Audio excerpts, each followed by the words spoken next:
말씀은 마태복음 6장 16절부터 18절입니다.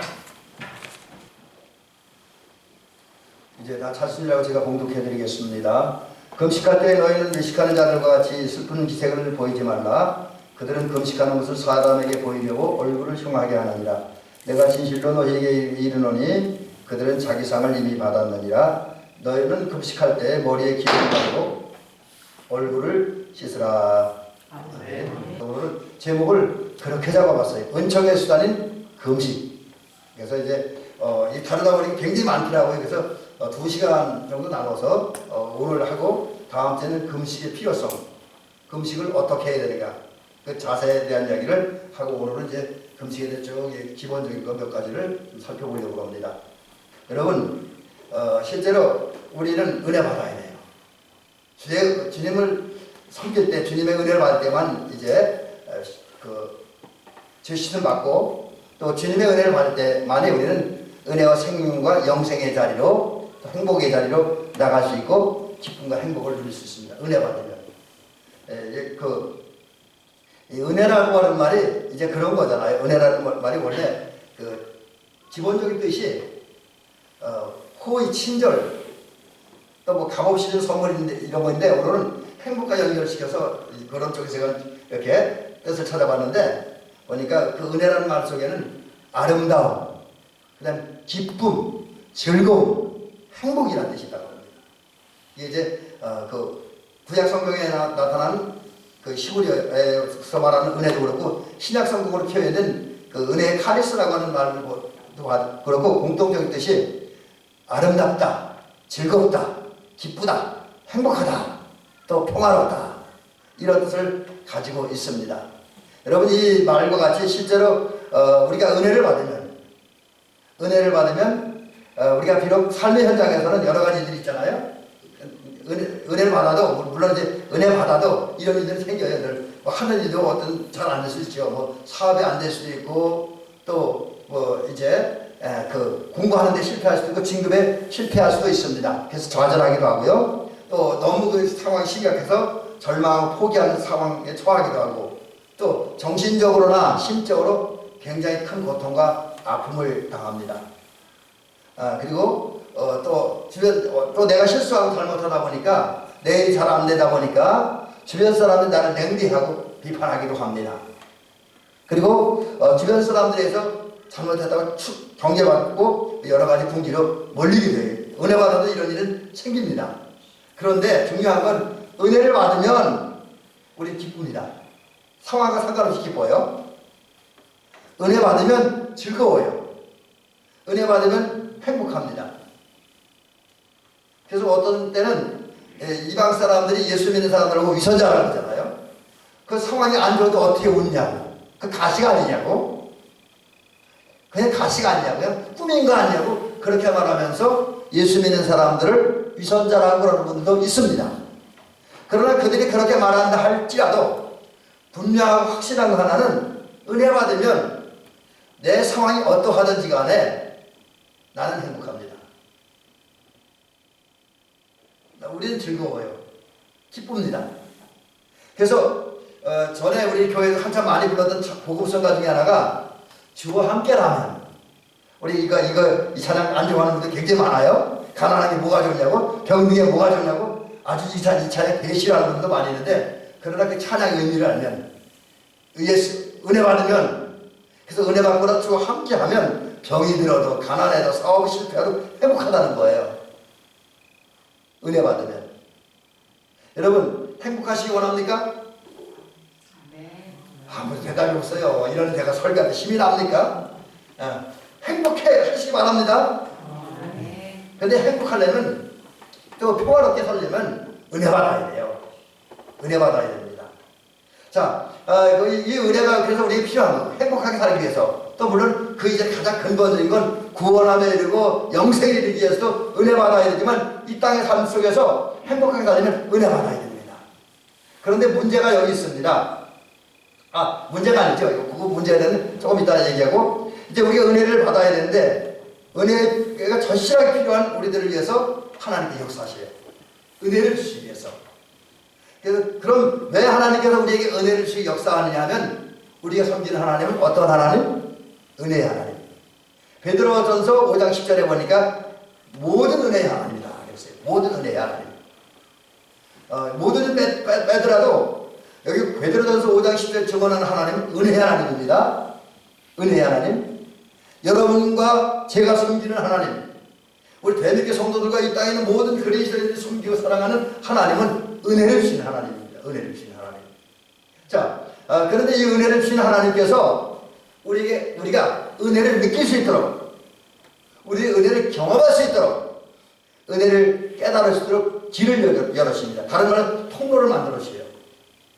마치 이 전기가 저 발전소에서 전기가 생산된 다음에 전기줄을 통해서 여기까지 전달되어지고 여기 우리 설치된 지구들을 통해서 이 불을 밝히듯이 하나님은 큰 은혜, 우리를 영생에 이르게 하고 구원함에 이르게 하고 자유케 하고 또 우리를 행복하게 하는 이 은혜가 하나님 정하신 통로를 통해서 우리에게 와요.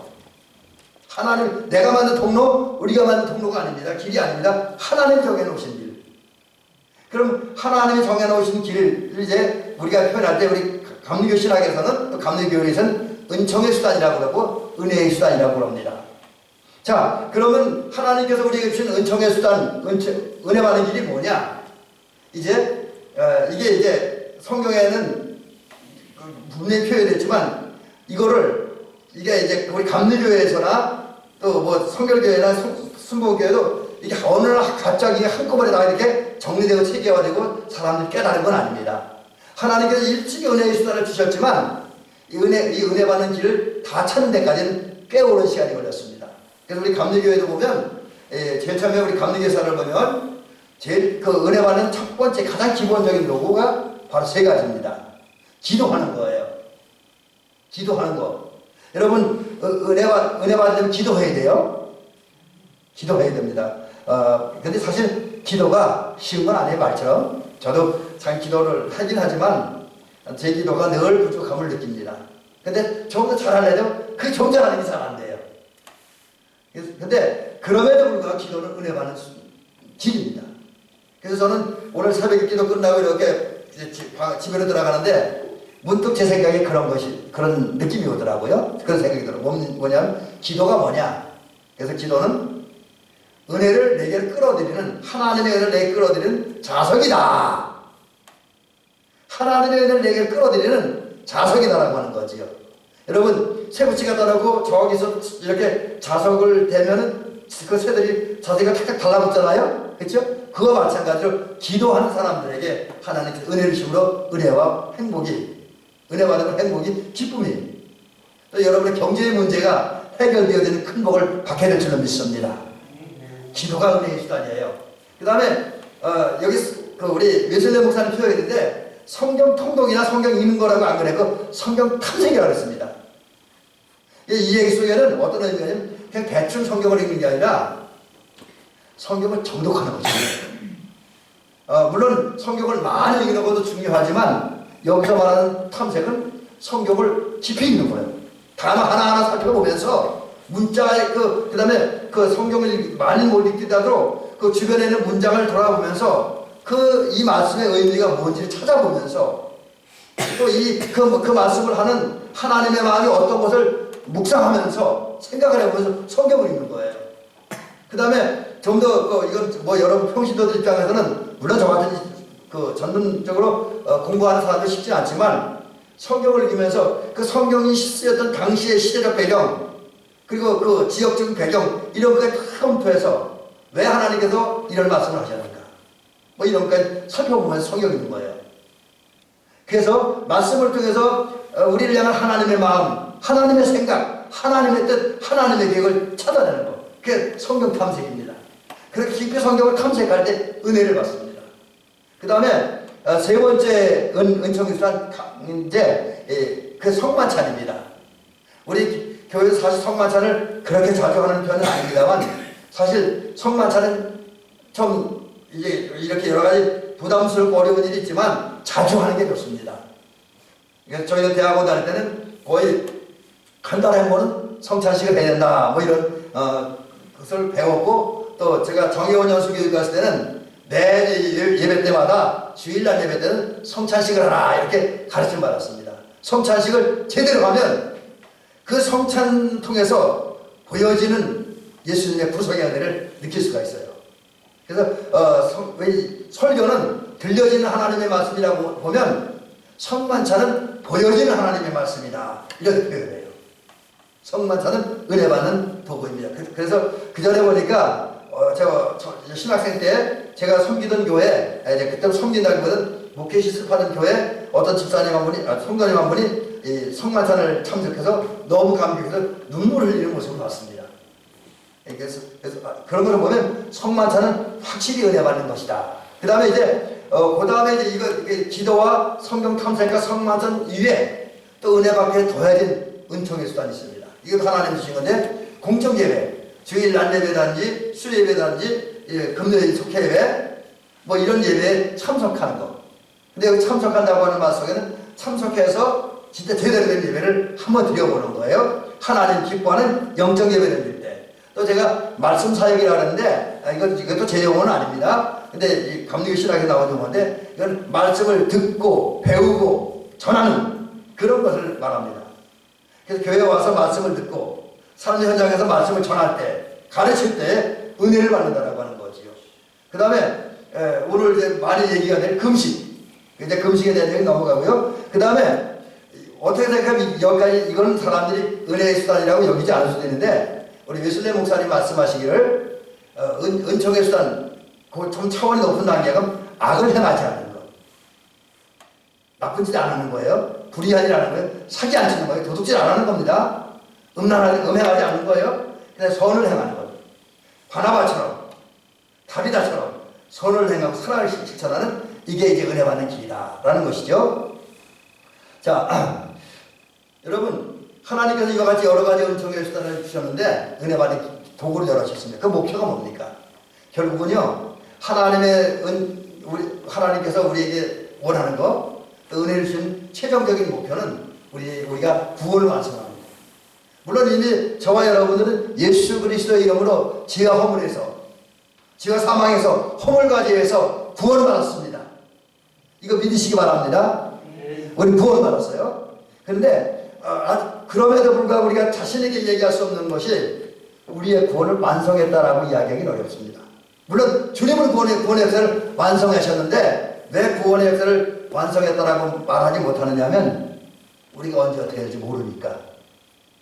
여러분 우리가 신앙생활할 것도 보면 어떤 때는 신앙이 좋아서 정말 주님이 잘 믿어지고 주님이 사랑스러워지는 때가 있는데 어떤 때는 은혜 쌓은 누가 표현대로 소망찬 지나간 것 같은 그 영적 상태에 우리가 이런 경우가 있잖아요. 그걸 갖다가 이제 우리 감리교에서는 영적 침체, 또 영혼이 잠들었다 뭐 이렇게 얘기를 해요. 이제 그런 데가 있습니다. 그래서 우리가 그런 상황을 겪어가기 때문에 내가 하나님의 은혜를 통해서 나의 구원을 완성했다라고 이야기하기는 어렵습니다. 그래서 빌립보서에도 보면 너희의 구원을 완성하라 그랬습니다. 근데 하나님의 최종적인 목표는 우리가 구원 받은 다음에 계속 정진해서 구원을 완성하기를 원하는 거예요. 자, 그 구원의 완성을 위해서 하나님께서 일하시는 겁니다. 근데 그 일하는 게 바로 이제 금식이죠, 금식. 그래서 금식을 우리가 좀 더 살펴보면 이제 회개하게 하도록 이끌어가는 거예요. 여러분, 금식하는 사람들은 인간의 욕망을 내려놓기 때문에 회개 가능합니다. 그리고 금식하면서 금식하는 사람들은 회개한 다음에 하나님의 용서를 구합니다. 내 죄를 용서해달라고. 그리고 영적 고창원의 세계에 들어가서 거룩한 사람들, 의로운 사람들, 또 거룩하고 의롭게 살아가는 사람들이 되게 해달라고 간구해요. 이게 금식입니다. 이걸 성화라 그러죠. 그러니까 그 다음에 이제 정말 예수님의 마태복음 5장 48절에서 말씀하신 것처럼 하늘에 계신 너희 아버지의 온전하신 같이 너희도 완전해지기를 간구하게 하는, 그걸 바라고 간구하게 하는 사람들이 금식하겠죠. 그래서 금식은 회개와 용서와 성화와 온전함을 이루기를 원해서 드리는 신앙적 행위다라고 이야기할 수 있습니다. 그 다음에 여기까지 이르러서도 아직도 부족하기 때문에 계속해서 내게 하나님께서 은혜를 달라고 은총을 간구하는 게 그게 금식하는 거예요. 그 다음에 금식의 또 하나의 의미는 내가 이제 죄에서 벗어났으니까 다시는 죄의 종이 되지 않고 의의 종이 되어서 의를 행하면서 살게 해달라고 간구하는 게 금식이에요. 그리고 결국은 최종적으로 하나님이 처음 창조하신 당시에 그 아름답고 거룩하고 하나님과 연합된 그 모습을 회복하게 해달라고 간구하는 게, 그리고 그런 것을 위해서 애쓰고 몸부림치는 게 금식이다, 이렇게 이야기할 수가 있습니다. 그런데 문제가 여기 있어요. 하나님은 이렇게 우리에게 은혜를 주시려고 하는데 사탄은 그걸 방해합니다. 사탄이 방해해요. 이 사탄이라고 하는, 사탄이 어떤 놈입니까? 대적자입니다. 대적자. 하나님을 대적하고 성도를 대적합니다. 대항자도 마찬가지요. 또 원수입니다. 원수. 그래서 우리가 원수 마귀 사탄이라고 하잖아요. 원수입니다. 그 다음에 마귀다, 우리가 또 마귀라고도 그러잖아요. 이 마귀라고 하는 뜻은 이제 중상자, 모략자, 비방자, 그 다음에 이제 오늘 여기서는 나누는 자, 분리하는 자. 그래서 이 마귀가 하는 일이 우리를 이렇게 나누는 거예요. 나누는 거. 사실 하나님께서 처음 창조하시고 은혜를 주신 그 인간은 하나님과 연합된, 그래서 제가 이렇게 표현하기를 하나님께 묶어놓았다 했어요. 은혜의 사슬로, 사랑의 사슬로 우리를 묶고 나서 하나님과 우리가 하나 되게, 연합되게 하는 그런 관계로 창조해 놓으셨는데, 사탄은 그 묶은 것을 끊어버리고 하나님과 연합된 우리를 하나님으로 갈라가게 하고 하나님과 연합된 우리들을 하나님과 띄어놓게 하는 게 그게 사탄의 역사입니다. 그래서 이러한 그 사탄의 역사로 인해서 어떤 현상이 생기냐면, 우리의 신앙이 이제 내 안에 있는 신앙과 내 겉으로 표현되는 신앙이 일치되어야 되는데 이걸 자꾸 나눠 놓습니다. 그래서 내면에 있는 내 신앙과 내 삶이 달라지는 거예요. 뭐 이게 쉽게 얘기하면 마음으로는 믿는데 삶 속에는 안 믿어지는 거예요. 믿음이 실천되지 않아. 이게 마귀의 역사입니다. 내 안에 있는 신앙이 밖으로 나타나지 못하게 분리되게 하는 게 마귀의 역사예요. 그 다음에 율법주의와 폐기주의. 그러니까 여러분, 이 율법 폐기주의, 이게 무슨 얘기냐면 율법주의, 율법을 지켜야 구원받는다는 거죠. 근데 율법 폐기주의는 율법 필요 없다, 은혜만이다, 이거 저 갈라놔 이렇게. 그래서 어떤 사람은 율법주의에 빠지게 하고 어떤 사람은 율법 폐기, 율법 필요 없다, 그 사상을 갖게 합니다. 갈라놔. 이게 마귀의 역사입니다. 근데 사실은요, 율법도 생명의 율법 있잖아요. 흔히 말하는 도덕법. 그 법을 우리가 지켜요. 생명의 율법을 지켜야 됩니다. 주님께서 율법을 없앤 게 아니잖아요. 완성하셨잖아요. 그래서 율법 폐기주의를, 이게 다른 말로 은혜, 복음을 나누면 안 됩니다. 연합시켜놔야 되는데 사탄은 자꾸 그것을 갈라놓는 그러한 일들을 한다라고 하는 거지요. 그 다음에 좀 이제 어려운 말을 좀 썼는데, 여러분 이것도 삶과 실제로 그 마음속의 신앙을 분리시키는 거죠. 여러분 신앙인들은 선을 해야 돼요. 선한 일들을 해야 됩니다. 근데 마귀는 그걸 갈라놔갖고 선한 행위와 신앙을 갈라놔. 선은 선이고 신앙은 신앙이다, 이렇게 갈라놓는 일을 합니다. 또 믿음도 마음속에 있는 믿음, 행함, 이거 마카드 좀 나왔는데 이걸 갈라놓습니다. 그리고 요즘 사회에서 가장 많이 됐던 거, 신학생들도 우리 가장 많이 논쟁을 벌였던 건데, 하나님이 사랑의 하나님이냐 공의의 하나님이냐. 여러분 두 개가 다 포함되잖아요, 그죠? 근데 마귀는 요거 갈라놔. 사랑하고 공의하고. 그래서 이게 극단에 이르다 보니까 어떤 사랑만 강조하고 사랑만 하는데 공의를 안 해요. 사랑이 많은 사람이 가끔 가다가 불법을 하고 불의하게 삽니다. 또 어떤 사람은 너무 정의, 공의를 강조하다 보니까 옳고 그름은 정확히 따지는데 사랑이 없어요. 근데 이것도 마귀가 하는 일입니다. 사랑과 공의는 같이 가야 돼요. 근데 마귀는 그거 못합니다. 그 다음에 의와 거룩 같은 거, 그 다음에 이제 사람과 사람 사이를 나눠놔요. 여러분 우리 집안에 가끔 가다 보면 사람 사이에 껴갖고 자꾸 여기서 이렇게 얘기하고 저렇게 얘기하고 그 사람과 사람 사이 갈라놓는 사람도 있잖아요. 이거 하나님이 원하는 일 아닙니다. 이거 마귀예요, 마귀. 어떤 경우든지 사람을 이간시키는 건 마귀가 좋아하는 일이에요. 근데 마귀가 그런 역사를 한다라고 하는 거죠. 자, 이렇게 분리시키는 일을 마귀가 열심히 했습니다. 나누는 일을 열심히 마귀가 사탄이 했습니다. 근데 그 결과가 뭐냐? 어느 정도 성과를 거뒀습니다. 왜 어느 정도라 그러냐면 하나님이 은혜를 주시고 역사하시니까 마귀가 하고자 하는 일이 많이 잘못됐어요. 하나님이 하신 일이 예수님 오시면 마귀를 멸하러 왔잖아요. 근데 아직도 예수님이 구원의 역사를 완성하셨지만 아직도 공중권세는 누가 잡고 있어요? 에베소서 1장에 보니까 마귀가 잡고 있다고 그랬잖아요. 그러다 보니까 마귀 역사로 인해서 오늘도 세상에서는 하나님과 사람과 사람 사이를, 또 하나님과 자연 사이, 또 사람과 자연 사이를 나누고 분리하는 일들이 많이 벌어지고 있습니다.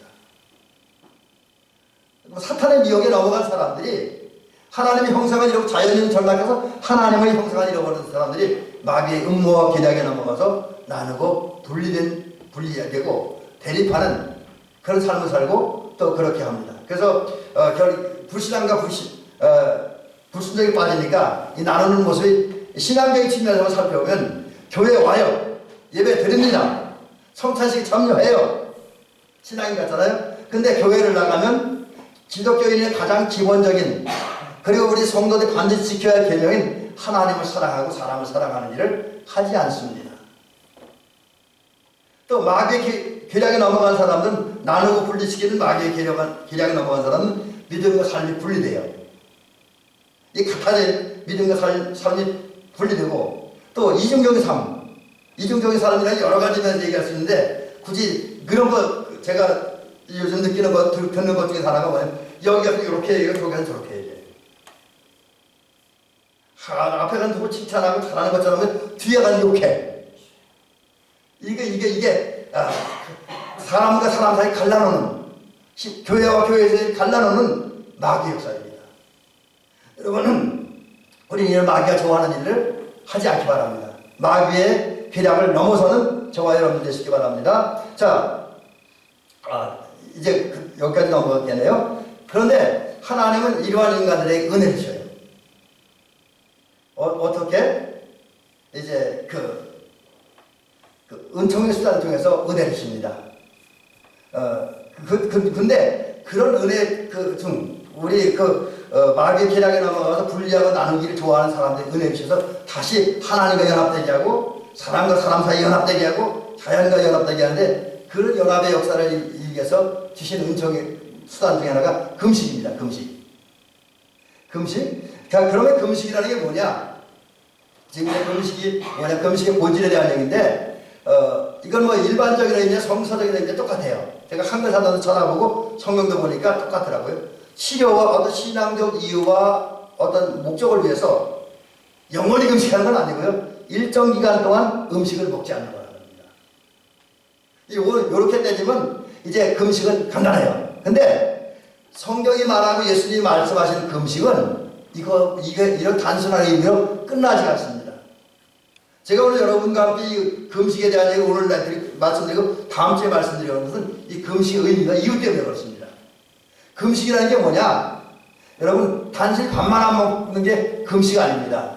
오죽하면 그 전에 제가 한번 말씀드렸던 것 같은데, 저희 공부할 때 우리 교수님이 그 얘기를 하더라고요. 어느 날 이제 저희 모교에서는 성금요일이잖아. 예수님 십자가 달에 죽으신 날은 우리 학생들에게 한 끼 금식을 시켰어요. 하루에 한 끼.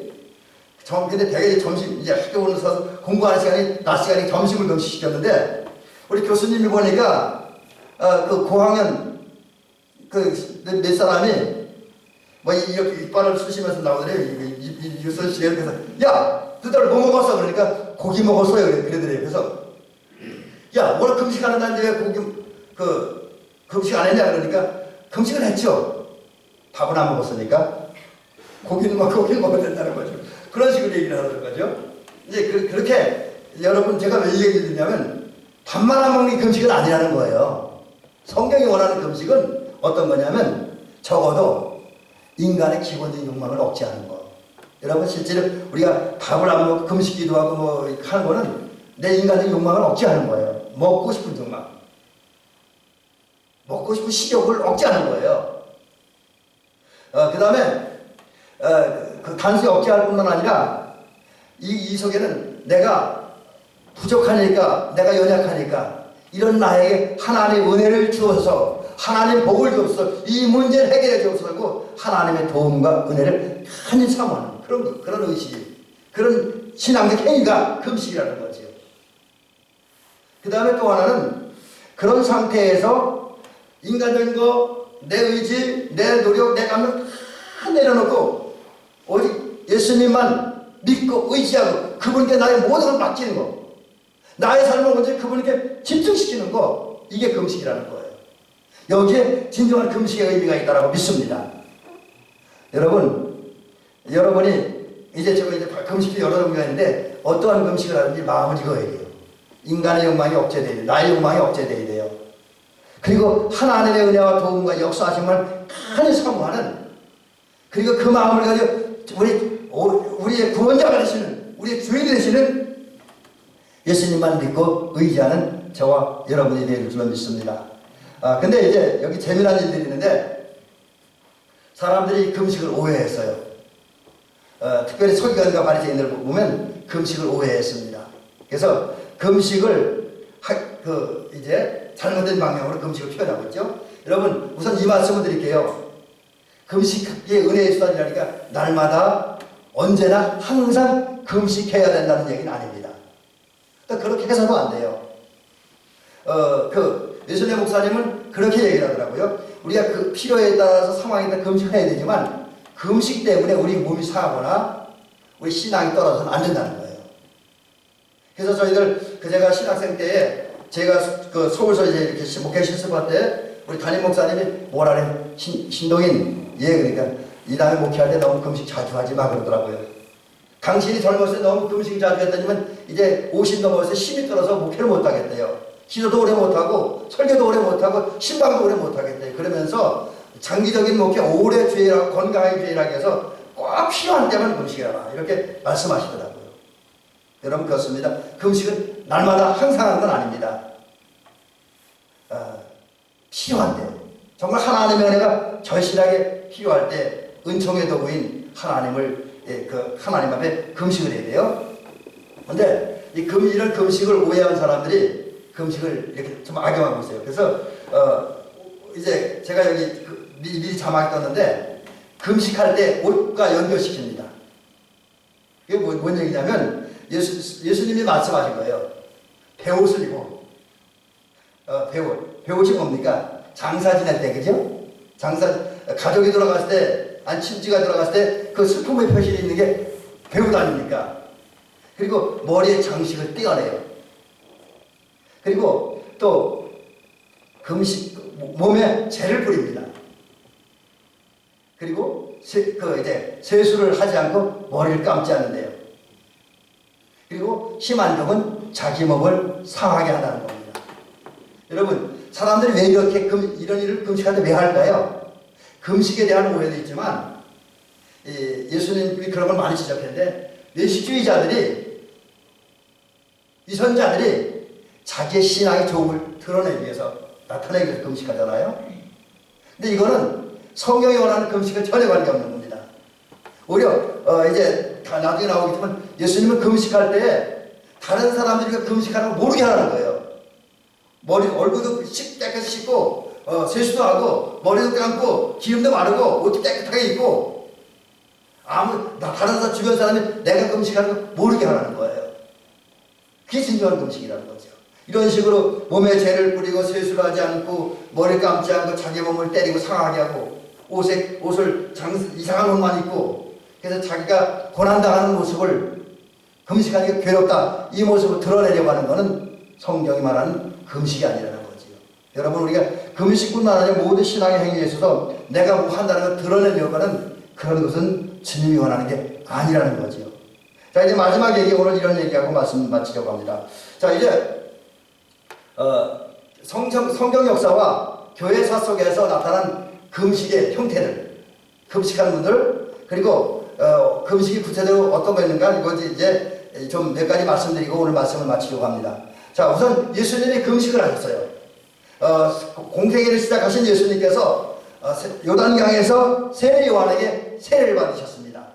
그리고 물에서 올라오신 다음에 성령에 이끌려 광야로 가셨습니다. 이유는 시험을 받기 위해서, 마귀에게 시험을 받기 위해서. 그 일을 하기 전에 예수님은 40일 동안 금식을 하셨어요. 밤낮으로 예수님은 40일 금식하셨습니다. 또 구약성경에 보니까 모세와 엘리야도 40일을 밤낮으로 금식했습니다. 또 구약성경에 보면 이런 금식경인데 아침부터 저녁까지 하루 금식하는 금식이 있습니다. 하루 금식하는 거, 아침부터 저녁까지 금식하는 거래요.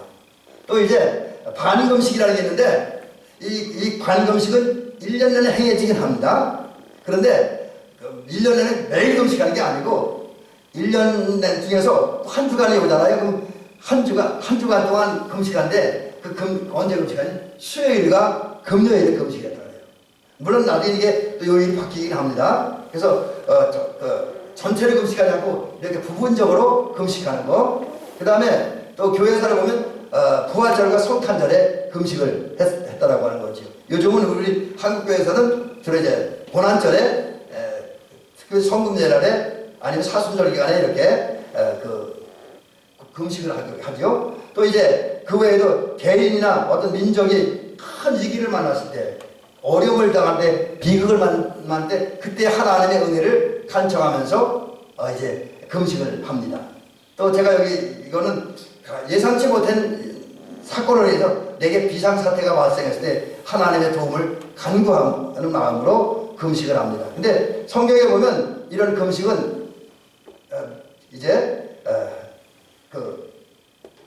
누가 하냐면 죄사함의 은혜를 간구하는 자, 칭의의 은혜, 거듭남, 성화, 그리고 구원을 완성하고 온전한 하나님의 자녀, 온전한 하나님의 사람이 되기를 원하는 마음, 진정 하늘나라를 소유하는 사람들이, 그걸 원하는 사람들이 그 은혜를 받기 위해서 금식을 한다라고 하는 거죠. 근데 그런 목적을 가지고 하는 금식에는 우리가 예수님이 하셨고 엘리야와 모세가 했던 40일 금식이로 그 다음에 요즘은 많이 줄여든 거 20일, 15일 또 3일 금식 한 끼씩 작정해놓고 며칠 동안 하는 거, 그 다음에 하루 금식하는 거, 일주일에 2번. 우리 감리교회 신앙의 선배들은 웨슬레 목사님을 중심해서 이제 홀리클럽에 있는 사람들은 일주일에 2번 금식했다 그래요.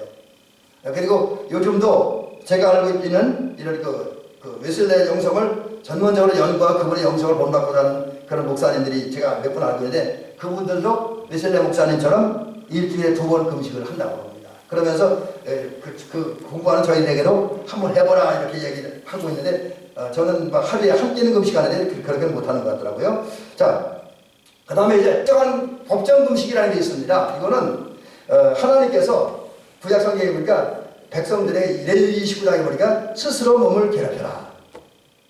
이게 무슨 의미냐면, 괴롭게 하라고 하는 말은 자기를 낮추라고 하는 뜻인데, 이건 뭐냐면 자기 죄를 깨닫고 회개하기 위해서, 회개하는 마음으로 자기 자신을 괴롭히라는 거죠. 그리고 이제 그 다음에 미식 금식이 있습니다. 미식 금식은 다니엘이 했던 금식 있잖아요. 다니엘이 바벨론 포로로 갔을 때 왕이 주는 음식을 보니까 율법에 어긋납니다. 부정한 음식이 많아요. 포도주나 고기 같은 거 보니까 부정한 음식 많아요. 그거 먹으면 율법을 못 지켜. 의롭게 살 수가 없어. 거룩하게 살 수 없어. 신앙의 정절을 지킬 수가 없어요. 그러니까 이제 환관장에게 요청을 하잖아요. 그래서 시험을 한 다음에 왕이 주는 포도주와 고기를 먹지 아니하고 채식만 먹었습니다. 왜? 의롭고 거룩하게 살기 위해서, 신앙의 정절을 지키기 위해서 하는 금식. 이게 이제 법정 금식이라는 거지요. 그 미식이라는 겁니다. 미식. 이제 법정 금식 제가 조금 했고, 그 다음에 결식이라는 게 있는데, 결식이라는 금식은 이거는 금식을 할 수 없는 사람들 있잖아요. 하나님의 은혜는 절실하게 필요한데, 하나님의 도움은 절실하게 필요한데, 그 체력적으로나 여러 가지 상황에서 금식을 못하는 사람들이 있어요. 저 아는 목사님은 하루라도 한 끼를 밥을 안 먹으면 아무것도 못해요. 설교도 못하고 찬양도 못합니다. 그래서 그분 하는 얘기, 나는 금식 죽어도 못합니다 그래요. 실제 금식 안 해요. 근데 이런 분들은 하나님의 은혜가 필요할 때 음식을 전혀 끊지 못하니까, 그래서 절박한 마음으로 음식을 줄이려고 양을 줄여. 밥 한 그릇 먹던 사람 밥 3분의 1 그릇으로, 밥을 하루 3끼 먹던 사람은 2끼로 1끼로 줄이는 거예요. 그래서 이제 그걸 갖다가 결식이라고 해요. 조금 줄인다. 이런 금식이 있습니다. 근데 여러분, 이런 금식이 우리가 은혜 받는 수단이 되어짐으로써 우리 대미교 성도님들은 주님의 은혜를 사모할 때, 또 내가 정말 어려움과 고난을 당할 때, 이 간절한 마음을 가지고 이제 금식하며 기도하고 부르짖음으로써 이 음식을 통해 오는 하나님의 가까이 엄청난 은혜를 경험하는 저와 여러분 되시기를 주의 이름으로 축원합니다.